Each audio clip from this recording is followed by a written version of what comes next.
Olá, meus irmãos e irmãs abençoados. Meu nome é Pedro Kelly. Eu não sei se vocês estão aí ouvindo sozinhos ou estão acompanhados, mas o fato é que eu estou aqui para lhes apresentar uma palavra que mudará suas vidas para sempre. Essa ministração que ouvirão a seguir é o Evangelho de Jesus Cristo ressuscitado, onde a justiça de Deus se revela a todos nós, conforme está escrito em Romanos capítulo 1, verso 17. Neste Evangelho, vocês estão como Deus diz que estão, perfeitos, completos e abençoados. No final, encontrarão aqui todos os nossos meios de comunicação. E eu, sinceramente, espero, creio, declaro e confesso que os olhos dos seus entendimentos espirituais serão iluminados agora.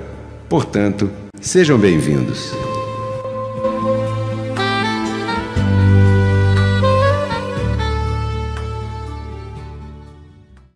Eu queria compartilhar com você um assunto que, se você põe atenção nos poucos minutos que vamos ministrar aqui, você vai sair daqui com um entendimento tão grande, tão perfeito a respeito da Páscoa, que a tua vida vai entrar numa outra etapa diferente. O título dessa ministração é uma pergunta. É uma pergunta não por acaso, é uma pergunta para estimular uma resposta. Toda pergunta visa estimular uma resposta. E quando o título que o Senhor vai nos mostrando, seria bom que a igreja ouvisse esse assunto, seria bom que a igreja compartilhasse aquele outro assunto. E a pergunta de hoje é: a Páscoa é um rudimento? A Páscoa é uma obra morta? Responda para você mesmo. E durante o assunto, durante o transcorrer da ministração, nós vamos analisando pouco a pouco, né? Porque, na verdade, nós vivemos num mundo onde as coisas acontecem de forma rotineira. Você tem filho na escola e a escola celebra esses dias, assim como eu lhes contei numa quinta-feira aqui, o convite para o meu filho mais novo, lá na escola, a celebração desses dias. E aí, com carinho, a gente vai tratando e tal, mas você não pode tirar a pessoa do mundo, não ver propaganda de televisão, não ir na escola, porque vão falar de um assunto que você tem um pensamento e uma visão um pouco diferente, para não falar muito diferente. Então, qual é a ideia? A ideia é ensinar e confiar. Ensina o menino no caminho que ele deve andar, e quando ele crescer não se desviará dele. Ali não estava falando de ensinar o menino Rua Cândido Benício, 1176, no Campinho.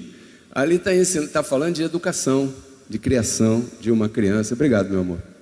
Esse cafezinho, essa água fazem a diferença. Porque sem café é impossível agradar a Deus. Na versão atualizada, Pedro Kelly Carneiro. Todo ano, nessa época, vem essa celebração. Sim ou não? É a Páscoa. Aí na sexta-feira, o pessoal não bate o martelo no prego, não come carne, não faz churrasco, não pode ter pagode, não pode ouvir música alta, não pode ficar alegre, porque é o dia do sofrimento de Cristo, né? E no domingo é novo nascimento, aí eu acho que já tem algumas coisas mais liberadas e tal. E todo ano a gente passa por isso. E aqui no Brasil, a gente conta com o auxílio luxuoso do coelhinho da Páscoa e também dos ovinhos de chocolate. A gente conta com esse auxílio aqui no Brasil durante essa celebração da Páscoa também. Hoje, o que Deus quer mostrar à igreja presente na internet e aqui, através desse servidor, é, primeiro, o que é a Páscoa, de onde ela veio, quem foi o primeiro que falou sobre Páscoa, quem inventou isso, para quem era, por quanto tempo era. Em breves minutos, nós veremos assim um assunto que de grande importância, de grande interesse na vida de todo filho de Deus, né? Então, Qual é o significado da palavra Páscoa? Quantos aqui podem responder isso? Passagem. Digam todos. Páscoa significa passagem. Diga de novo bem alto. Passagem. Então esse é, aí aportuguesando, para fazermos a história curta, da palavra Páscoa. Passagem. Passagem de quê? Vamos ver aqui. Quem foi que inventou esse assunto? A evidência que no nosso caso é este livro que nos dá, da primeira vez que se falou a palavra Páscoa, em Êxodo capítulo 12. Se você tiver a tua Bíblia aí e quiser abrir, seria interessante você acompanhar o que nós vamos ler aqui, porque aqui eu coloquei um resumo dos 2 versos, 1 e 16, do capítulo 12, do livro de Êxodo, que é um livro que conta a história da saída dos hebreus do país, da terra do Egito, que era dominada por Faraó, e os egípcios estavam ali como escravos. Eles trabalhavam para os egípcios, os judeus, os hebreus, estavam ali como escravos dos egípcios. Eles trabalhavam para os judeus a troco de comida e casa só. E eles se multiplicavam muito. Parece que eles tinham alguma coisa a ver com o coelho, porque o coelho se multiplica rapidão. Não, brincando. Mas acontece que os judeus, eles entraram no Egito a primeira vez com José. Quantos lembram da história de José, né? José foi para o Egito, porque ia ter fome na terra. Deus o levou para o Egito para ser governador geral, debaixo de Faraó. E José trouxe o pai e os irmãos, Jacó, né? O pai Jacó e os seus irmãos, seus 11 irmãos. Trouxe todo mundo para o Egito. E ali eles ficaram, durante 430 anos, eles ficaram no Egito. É claro que durante esse tempo de 430 anos, José morreu. O faraó, que era amigão de José, morreu. E a coisa foi mudando. Entrou outro partido político no poder, entrou outro presidente, entrou outro deputado, entrou todo mundo, e a coisa foi virando para o outro lado. Aí vem a história das pragas. Quantos lembram a história das pragas? 10 pragas, né? Teve a praga das moscas, a praga das rãs, a praga das águas que ficaram vermelhas. E sempre Faraó não deixava o povo sair. Os gafanhotos, né? Também, que destruíram toda a plantação. Tudo para libertar o povo do Egito. E no final das contas, Faraó dizia: nananina, não vai sair ninguém daqui, porque se vocês saírem daqui, quem é que vai trabalhar para nós? Quase de graça. Não sair não, cair. Só que Deus tinha um plano com aquele povo, de tirá-lo dali do Egito e levar para a terra de Canaã, que era a terra prometida. Pois muito bem, aí a última praga, que foi a 10ª praga, foi a mais pesada, foi a mais forte, né? Às vésperas da última praga, aconteceu isso aqui. Deus chamou Moisés. Moisés, vem aqui, pessoalmente, cara a cara, senta aí. Olha só, eu vou te dar umas instruções, você vai escrever essas instruções, e você vai reunir o povo de Israel, os hebreus, o povo de Jacó, os hebreus, e vai falar para eles que eu estou dizendo isso aqui para você. Olha aqui, o Senhor falou a Moisés: e Arão instituiu o início do ano para os hebreus, definiu a duração da celebração da preparação para a Páscoa, 7 dias, ok? Primeira vez que a Bíblia fala Páscoa. Eu vou ler o verso para você aqui, para você não ficar assim se você não tiver Bíblia. Diz assim o verso 1: e o Senhor falou a Moisés e a Arão na terra do Egito, dizendo: este mês será o princípio dos meses, para vocês será este o primeiro dos meses do ano. Qual é o primeiro dos meses do ano para os latinos aqui? Janeiro. Para os hebreus, abril. E tem o nome hebraico, tá? Que não vem ao caso aqui, mas eles têm um nome. Para eles o ano começa agora. Por quê? Êxodo, capítulo 12, versos 1, 2 e vai por aí. Leia o capítulo inteiro. Então a Páscoa começou aí. Então olha só, Deus falou para eles assim: a vida de vocês vai começar agora. Então esse será o primeiro dos meses do ano. E o verso 16, ele disse assim: no primeiro dia, ele determinou a duração, tá? 7 dias. No primeiro dia haverá santa convocação, uma reunião religiosa, um culto, tá? E também no 7º dia tereis uma santa convocação. Quantos dias? 7. Você está lendo, está entendendo? 7 dias.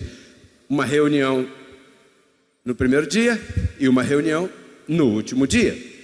Nenhuma obra se fará neles, exceto somente que prepareis o que cada qual terá de comer. Aqui começa outra história. Pois muito bem. Verso 12, Cleia. E falando para Moisés, ok? Eu estou fazendo uma síntese do capítulo, pegando um verso aqui, outro ali. Por favor, leia. Êxodo 12, verso 12. Pois eu passarei naquela noite pela terra do Egito e ferirei a todo primogênito da terra do Egito, assim como dos homens, como também das bestas, dos animais, ok? E executarei meus juízos em todos os deuses do Egito. Eu sou o Senhor. É isso que está em Êxodo 12.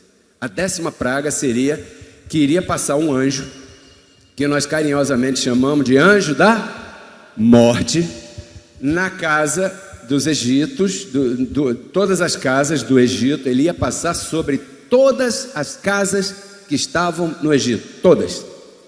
E em todas as casas ele ia matar o primeiro filho daquela casa. E não seria só os humanos que iriam morrer. O gado iria perder o seu primogênito. Aquele criador iria perder o primogênito daquele gado. Aquele animal, o primeiro que nasceu, iria morrer porque o Senhor iria matar. Isso ele falou para Moisés. E Moisés reuniu o povo e foi contar isso aí. Porém, Deus preparou uma coisa especial que eu quero chamar a tua atenção no verso seguinte, Cléia. Verso 13. Diz assim: e o sangue vos será por sinal nas casas onde vocês estiverem, porque o anjo vai passar em todas as casas, e na casa onde vocês estiverem, né, eu verei o sangue e passarei por cima, e não haverá em vós praga de mortandade quando eu ferir a terra do Egito. Todos estão entendendo? Assim é, muito bem. Então, o povo ia ter que marcar a porta da casa do lado de fora. Diga comigo, do lado de fora. Diga para quem está do teu lado aí, do lado de fora. Por causa do que estava do lado de dentro. Mas tinha que mostrar para o anjo do lado de fora. Do lado de fora.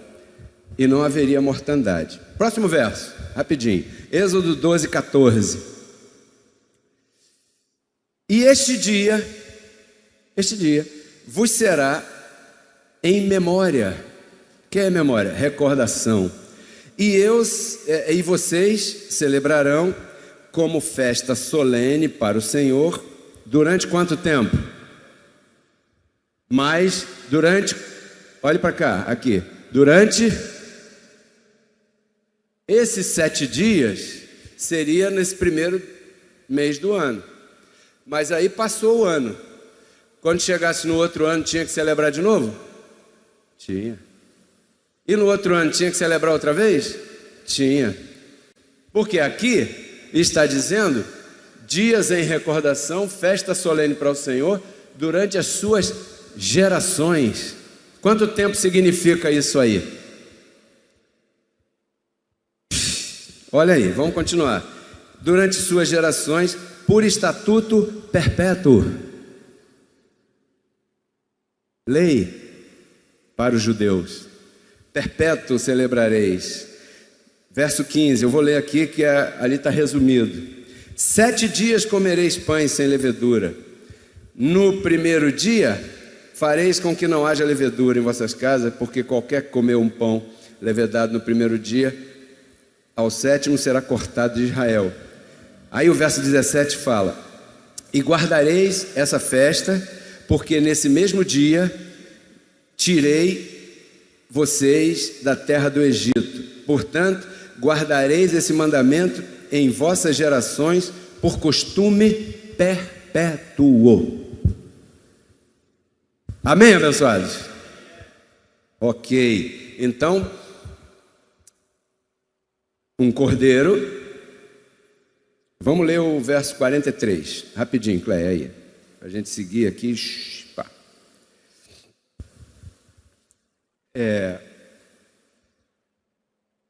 Verso 43 diz assim: e o Senhor disse a Moisés e a Arão: esta é a ordenança da Páscoa, nenhum estrangeiro comerá dela. Ponto. Você é hebreu? Você é judeu? Você é israelita? Você faz parte da geração daqueles que estavam lá no Egito? O que Deus está falando aí para a gente? Nenhum estrangeiro comerá dessa Páscoa. Verso 48.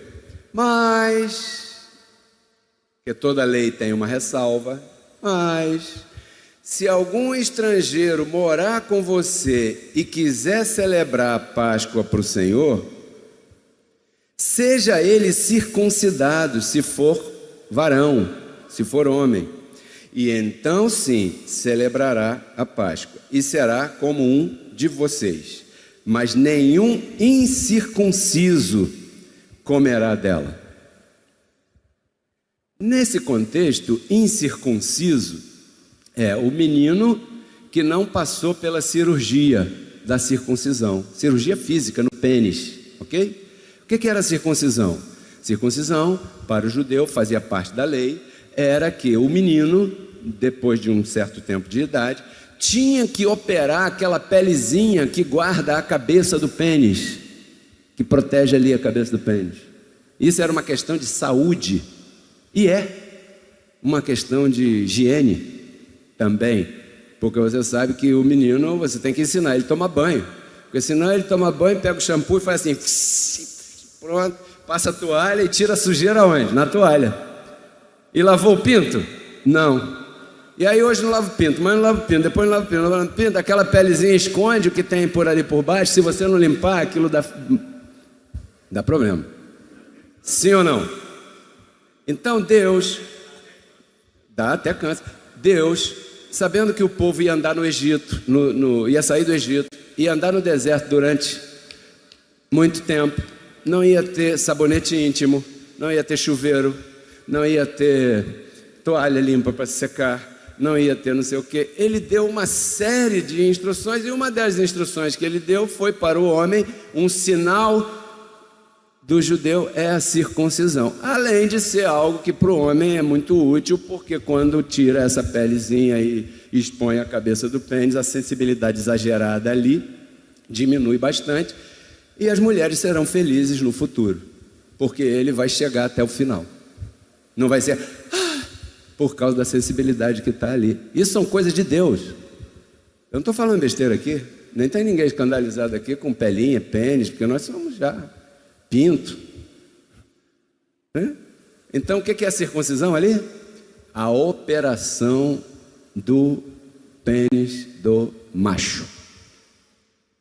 Se você trabalhasse na casa de um judeu, de um hebreu, morasse ali, estivesse ali, e você quisesse participar da religião dele, você teria que fazer a cirurgia primeiro, senão... E de repente você tem medo de agulha, de costura, ainda mais num lugar tão delicado, porque o nosso corpo é assim, né? Outro dia eu fiz uma cirurgia, muitos anos atrás, o cara veio fazer uma cirurgia aqui de um pterígio. Você já tomou anestesia no olho? Você está vendo, o olho está aberto. Que coisa mais inconveniente. Você está lá assim, aí a enfermeira vem assim com uma agulha e faz assim, tim. Aí depois faz assim, tim. É uma coisa, né? Então existem coisas na vida assim, dessa maneira. E para os hebreus tinha essa exigência aí. Vamos voltar ao quadro um pouquinho para a gente recapitular. Moisés reuniu o povo, falou: Deus falou comigo. O que ele falou? Já foram 9 pragas, não deu certo, e agora vem a mais pesada. Ele vai matar todo filho mais velho. Deus vai fazer isso? Vai. Mas espera aí, que nós estamos protegidos. Ele falou para a gente pegar um cordeiro, tá? Limpinho, sem mancha, sem defeito. Sabe, aquele cordeiro, o mais gordinho, o mais bonito. Matar esse cordeiro e fazer um guisado com a carne desse cordeiro para a gente comer de noite. E quando a gente for comer esse cordeiro de noite, nessa noite desse dia, ele falou assim: você tem que ir jantar vestido, calçado, com teu tênis de caminhada, porque ia sair fora, com a mochila nas costas, com os lombos cingidos. Naquela época não tinha mochila, isso nós estamos trazendo para o dia de hoje, já, e comer essa carne aí, prontinho, porque já já nós sairemos do Egito. E a gente vai comer essa carne, vai. Se o cordeiro for muito grande para nossa família tem 2, 3 pessoas, não vamos aguentar comer esse cordeiro todo. Então o que Deus disse para Moisés? Para não desperdiçar, Deus não gosta de desperdício. Então vocês se unam à família do lado, a de frente talvez, chame todo mundo e vocês vão comer essa carne aí do cordeiro, vão compartilhar, ok? Porque nessa noite eu vou tirar vocês do Egito com mão forte. E Moisés falou para o povo: tem um detalhe, peraí, Moisés quase ia esquecendo. O sangue desse cordeiro, você tem que ir lá na porta da tua casa e manchar, ali onde está pintado de cinza, mancha ali com sangue, nessa porta, nessa parte grande, né? E depois nos portais verticais, ok? Você marca ali, marca assim, assim e assim. Parece um sinal que você conhece, né? Marca na porta. Por quê? Porque esse é o sinal que tem que ter na porta de todo aquele que está acreditando no que eu estou falando, porque aí o anjo da morte, quando passar, ele vai olhar: tem sangue do cordeiro? Tem. Está protegido. Passa para outro. Casa número tal, tem sangue do cordeiro? Não, não tem não. Então entra e passa o rodo no primogênito. Na manhã, quando estava a madrugada, os egípcios começaram a se dar conta de grande mortandade que estava acontecendo, e eles mesmos tomaram a atitude de dizer para o povo de Israel sair, e o povo ainda saiu pedindo ouro, prata, ainda levou o ouro e prata dos egípcios também. Pronto, essa é a Páscoa judaica. Primeira vez que se falou em Páscoa foi esse verso que esse seu colaborador leu para vocês. Êxodo, capítulo 12, pronto. Era para os judeus, para os hebreus, né? Hebreu, judeu, israelita, depois a gente comenta esse assunto, mas era só para eles, por geração em geração, estatuto perpétuo, para sempre, amém. Por isso que o judeu, ele não comemora Réveillon no dia 31 de dezembro. Ele não vai soltar fogos em Copacabana, talvez até vá pela bagunça, porque é bacana, é bonito, né?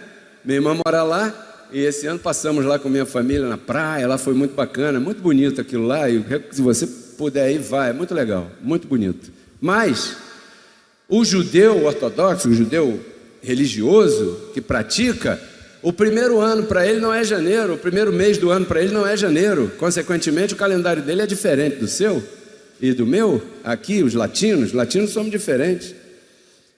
Isso tudo acabou. Aí você pode me perguntar: mas espera aí, Pedro Kelly, qual é a relação dessa Páscoa judaica com o cristianismo? Qual é a relação disso?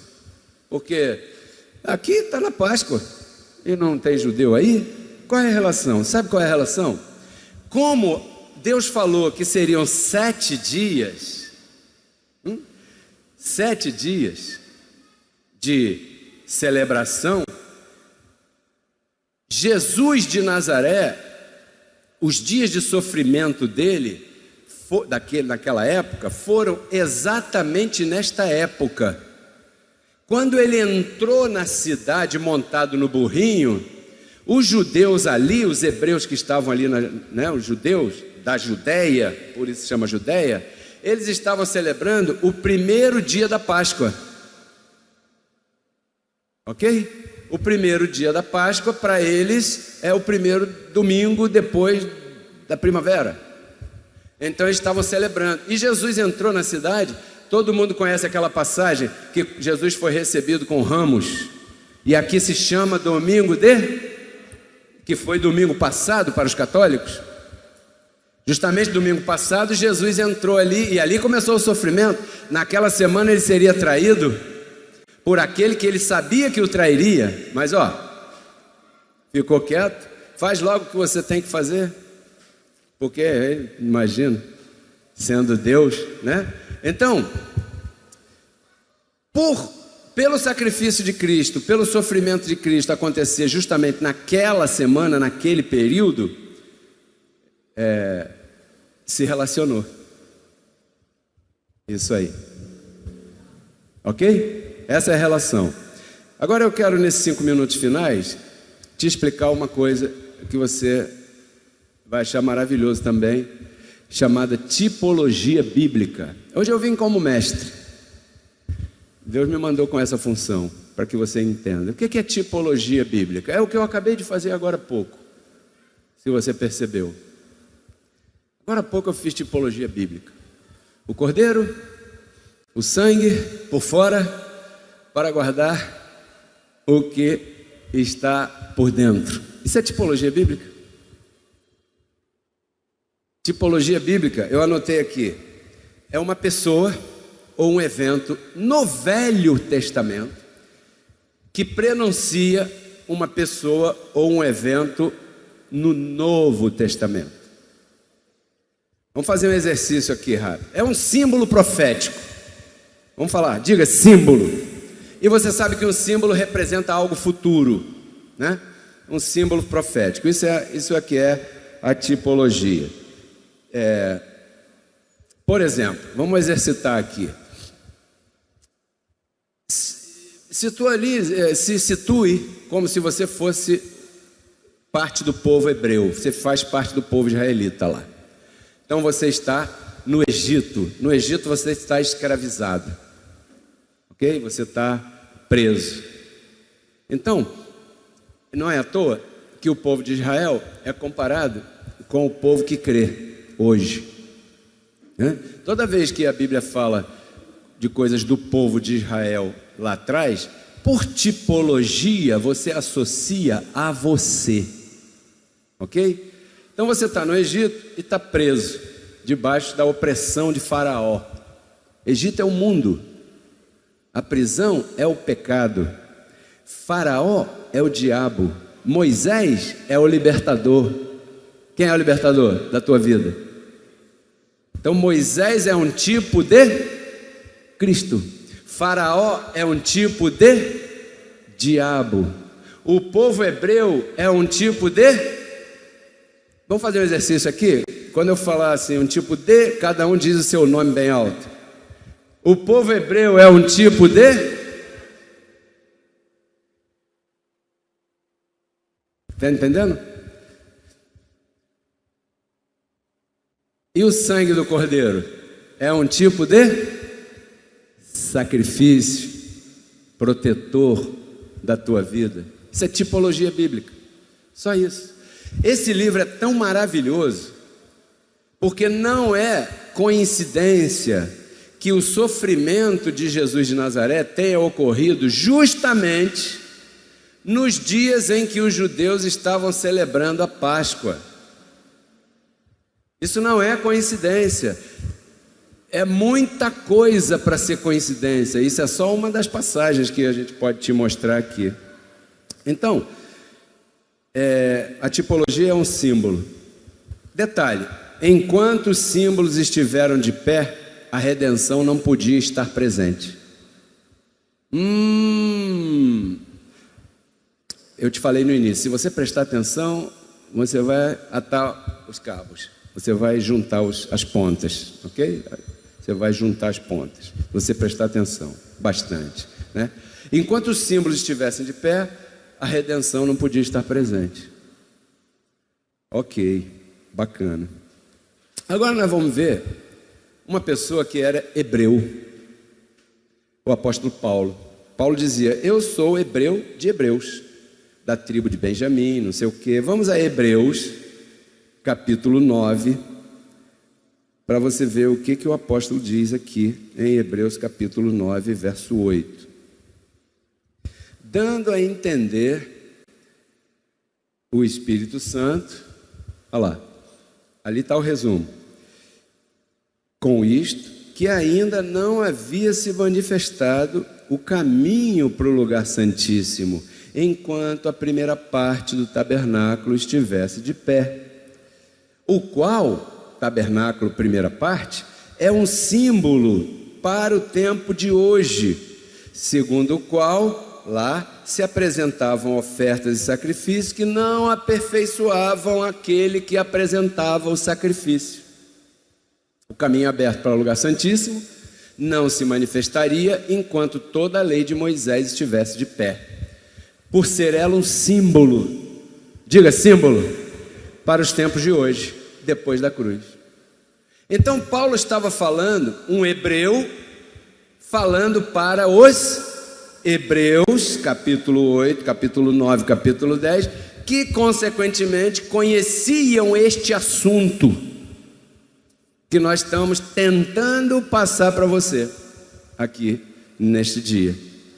Paulo estava falando para uma plateia que sabia o que era tabernáculo, sabia o que era lugar santíssimo, e aquilo era uma tipologia com relação ao Novo Testamento. O tabernáculo judaico era a igreja, a sinagoga dos judeus, para eles poderem caminhar no deserto e ter um lugar para adoração a Deus.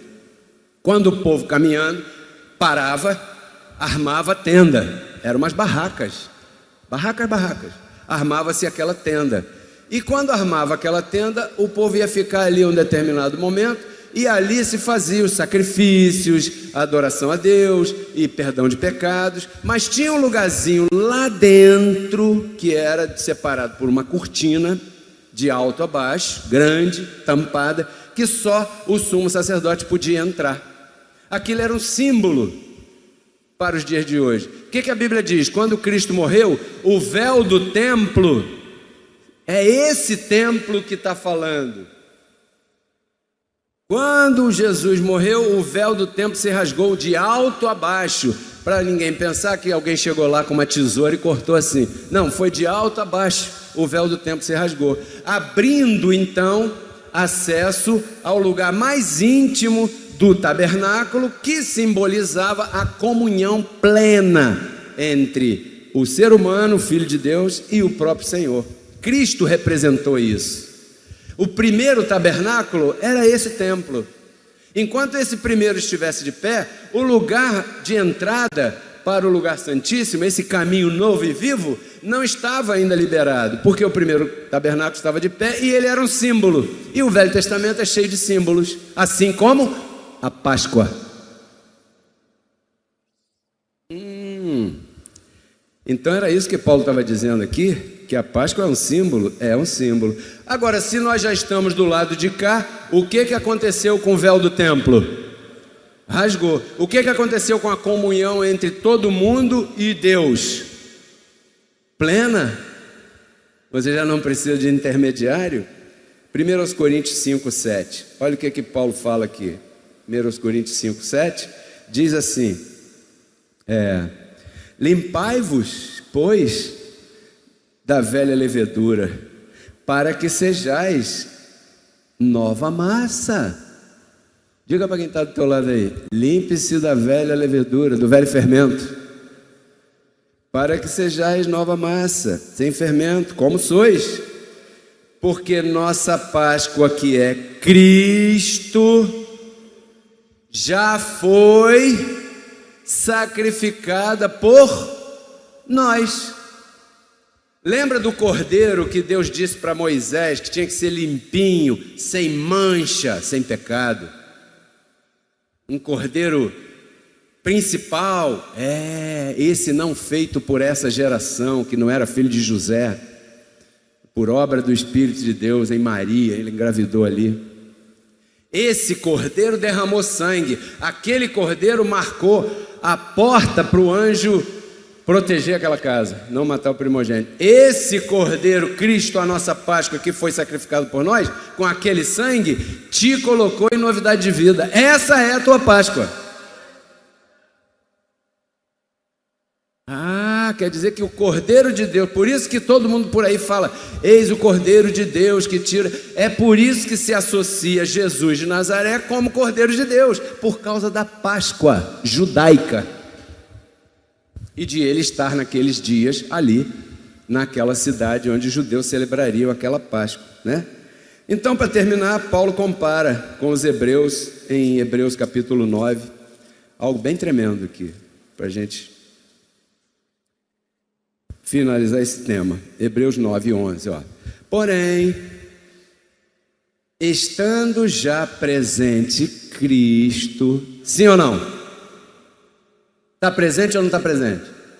Ó, sumo sacerdote dos bens vindouros, pelo maior e mais amplo, né, e mais perfeito tabernáculo, não feito por mãos, quer dizer, não desta criação. Ele está presente e não foi feito por mãos, porque ele não é desta criação. Ele está aí, mas você não vê, mas ele está, porque ele não é dessa criação. Por isso é que você não vê, porque se fosse dessa criação você veria, mas como não é dessa criação você não pode ver. Então isso só se acessa pela fé. É pela fé que eu largo os rudimentos. Sim, talvez a Páscoa seja um rudimento, não sei o que você acha. Porém, estando já presente Cristo, sumo sacerdote dos bens vindouros, pelo maior e mais perfeito tabernáculo, não feito por mãos, quer dizer, não dessa criação, e não pelo sangue de cabritos nem bezerros, não era sangue de animal, senão pelo seu próprio sangue. Olha aí, entrou uma vez para sempre no lugar santíssimo, tendo obtido eterna o quê? Redenção. Por quê? Porque agora o símbolo já não está presente. Pastor, mas a Páscoa é um símbolo. Enquanto você estiver no símbolo, o anjo está meio furioso contigo. Você não pode estar no símbolo. Cristo, a nossa Páscoa, já foi sacrificada. Você não está mais no símbolo. Isso é verdade, abençoados. Creiam. Você não está mais no símbolo. Caramba, olha aí que diz: eterna redenção pelo sangue dos touros, dos cabritos, das cinzas. Se por esse sangue aspergido ali santificavam para a purificação da carne, quanto mais o sangue de Cristo, o qual mediante o Espírito eterno se ofereceu a si mesmo sem mancha a Deus. Abre aspas. Sublinhe: quanto mais o sangue de Cristo limpará vossas consciências de obras, para que servais ao Deus vivo. Será a Páscoa uma obra morta? A Páscoa judaica? Cristo, a nossa Páscoa, já foi sacrificado por nós, ressuscitou e vive para sempre em teu coração. Quantos recebem essa palavra? Irmão, nosso objetivo, RCC, não é ficar contra o coelhinho da Páscoa, coitado, ele não tem culpa. Nem contra o chocolate, apesar de eu não comer esse chocolate. Se você for me dar um ovo de Páscoa, me dê com um chocolate acima de 70%, aí eu como. Se me der, eu não vou comer. Não tem nada contra o chocolate da Páscoa, o ovinho da Páscoa, o coelhinho da Páscoa, mas isso não tem nada a ver com a gente. Quantos entenderam essa ministração?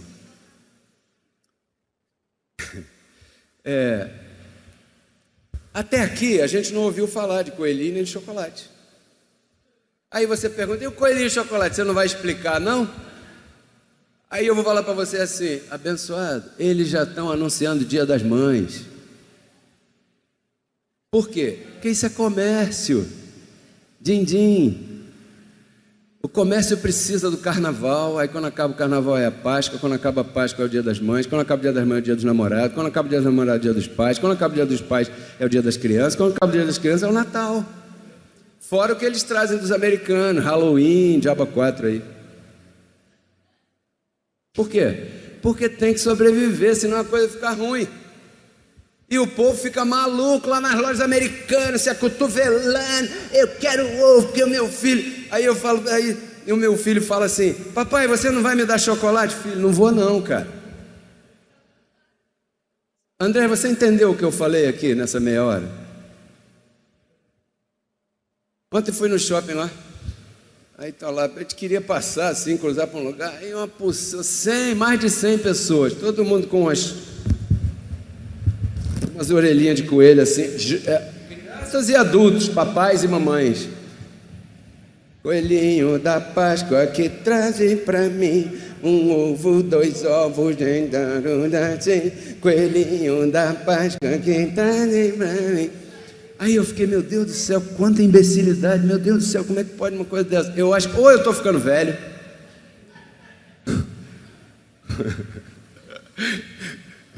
ou então, abençoado, eu não sou daqui. Porque eu não acredito que você que está aqui me ouvindo vai incentivar uma coisa dessa.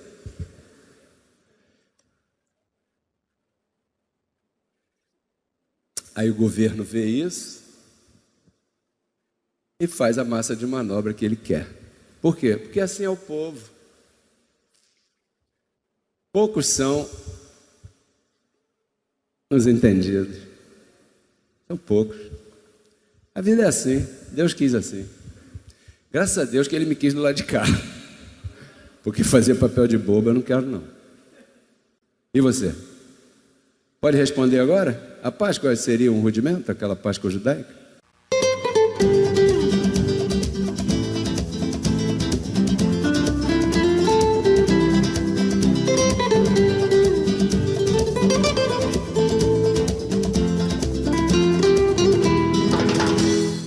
Eu, Pedro Kelly, nesse momento quero agradecer a todos vocês, fiéis semeadores e voluntários, cujas doações tornam possível este programa.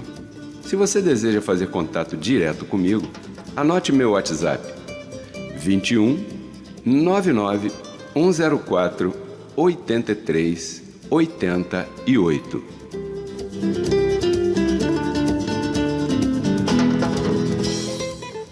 Vocês acabaram de ouvir uma ministração que tem transformado muitas vidas e ajudado a muitas pessoas em diversos lugares.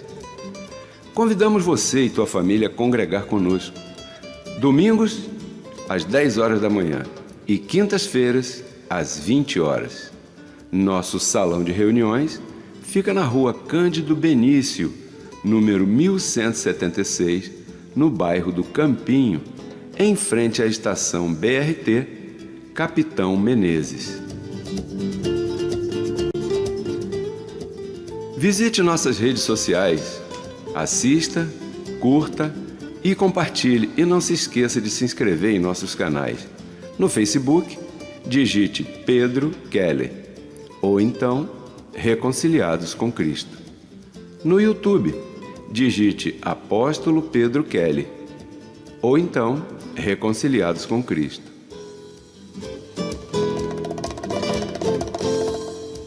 Faça contato pelo nosso WhatsApp e receba todas as nossas informações. 21 9 9104 83 88.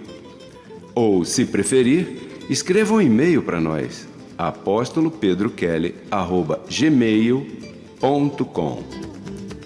Venha fazer parte da família da fé Reconciliados com Cristo. Nós estamos te esperando. Até lá!